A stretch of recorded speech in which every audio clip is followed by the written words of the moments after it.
We're in month 7 of 40 of the 2020 Democratic primary, and I know that you guys have a lot of questions that you'd like to see answered. So I asked you on Twitter to send those in. You guys did, and now I'm going to respond to them. To give you an idea of my current thoughts about the state of the primary field, some of the individual candidates, and how this is likely to play out going forward. First question was from William Legate, who says, what are your thoughts on Kamala Harris endorsing progressive policies? Is she someone you could see yourself supporting during the general election if she wins the primaries? So in terms of my thoughts on her endorsing progressive policies, that is a little bit complicated. So there are not, she is different than Hillary Clinton in that there are not decades of quotes and speeches and bills she's supported and things she's pushed for that lean in the opposite direction. There are some areas where her experience as a prosecutor and things like that lead one to believe that she would not be on the progressive end of certain policies. In terms of what she has said about her personal beliefs, that generally buttresses the idea that she supports progressive values. Now, progressive values leading to bold, aggressive progressive policies is a different step. That needs to be backed up by specific policy proposals. So in last night's town hall, I said one of the things that she did best was communicating progressive values in how she speaks. She reminds me of Beto O'Rourke in that regard. Now, in terms of laying out very specific, verifiable things she wants to do that are quite progressive, that is a different thing, and we're going to have to see that. Some people were saying, John, you're being too critical of her. This is the first town hall, you have to wait. Okay, I mean, it's gonna happen. Me waiting doesn't mean anything. Time will continue to flow in a linear fashion, and we will see if she will flesh those things out later on. I will say, when we'll get into this a little bit later on, there are candidates like Elizabeth Warren that have been very specific about what they want to achieve. So I don't think it's unfair to expect a little bit more detail. Now, in terms of, is she someone you could see yourself supporting during the general election if she wins the primaries? Yes, yeah. There are definitely things that a candidate could say and then win the Democratic primary that would make me not support them. If they wanted to round people up and execute them, I'm probably not gonna vote for them. If they wanted to cut the corporate tax rate down to 10%, I probably would not support them at that point. But so far, there is no one who has announced that they are running for the Democratic primary, so I'm not including independents like Howard Schultz or whatever, that has committed any sort of original sin in terms of politics that I could never support them against Donald Trump. I have been very aware of what Donald Trump has achieved as president. That is sort of the whole point of this show, is to keep a log of that day by day. The idea that I am going to simply lay down and accept 4 more years of Donald Trump would require special circumstances that have not yet been achieved. ND asked, do the candidates have concrete programs written down? Kamala Harris supports a Green New Deal. What does that mean respectively, including the details? Has anyone a tax bill in the program like the bill proposed by AOC?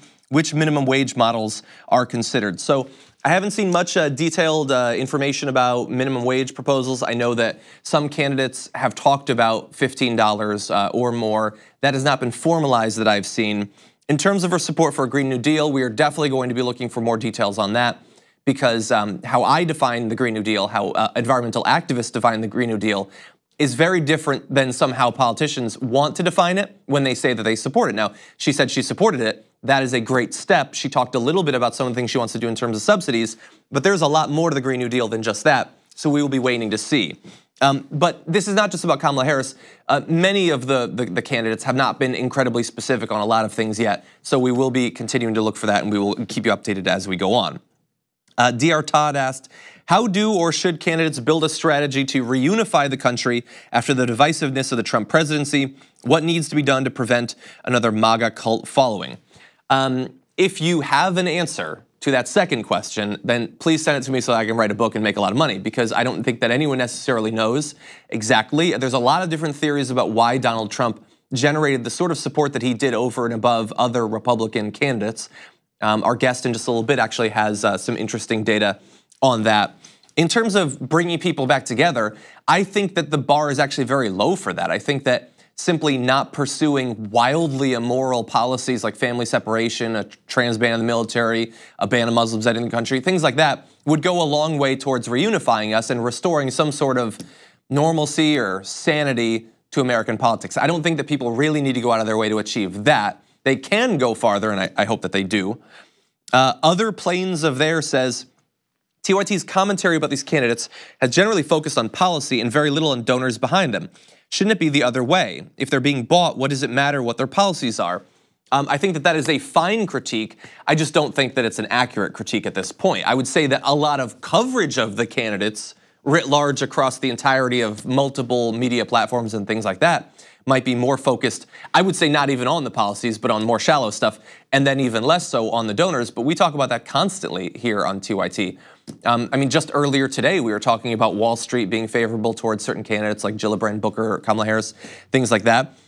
We had a reporter from publicintegrity.org specifically to break down Kirsten Gillibrand's donations. Beto O'Rourke isn't even a declared candidate, but we've talked about donations that he's received. I would say that if you want analysis of candidates' funding, so far there is no one that provides more of that or better of that than TYT, but I hear your criticism. We will continue to do that, and we'll try to do even better in the future. Bradley Gulke asked, why are people so quick to pick their candidate already? Most of us hardly know anything about the majority of them. Also, will candidates be, quote, progressive when they haven't been in the past? So on your first question, I think one of the reasons that people are quick to pick the candidates that they intend to support is, first of all, some of the candidates are not new. So if you supported Bernie Sanders in 2016, or hypothetically Hillary Clinton, and you thought that they were going to run again, you might be predisposed to support them again, hypothetically. If you have liked Joe Biden for 35 years, you might still like him. Or you might have over the past couple of years become really excited about the possibility of some other candidate, about Tulsi Gabbard or Beto O'Rourke or Kamala Harris or whoever. So I don't think that it's necessarily different than in past election cycles that people already have someone that they're favoring. I hope that while we might have a preference, that we do keep our eyes open and see what do they actually propose, how do they communicate, and also how do they poll against Donald Trump? Not now, much further into it, but I am interested in who has the best chance of beating him. I think that it tends to favor candidates like Bernie Sanders, but we will see if that changes over time. And so hopefully people will continue to update their evaluations of all this as things go on. In terms of will candidates be progressive when they haven't been in the past? Yes. Yes, some of them will be more honest, some of them will be less honest, but it seems very unlikely that someone's going to run, a Jim Webb campaign and do any better than Jim Webb did back in 2016.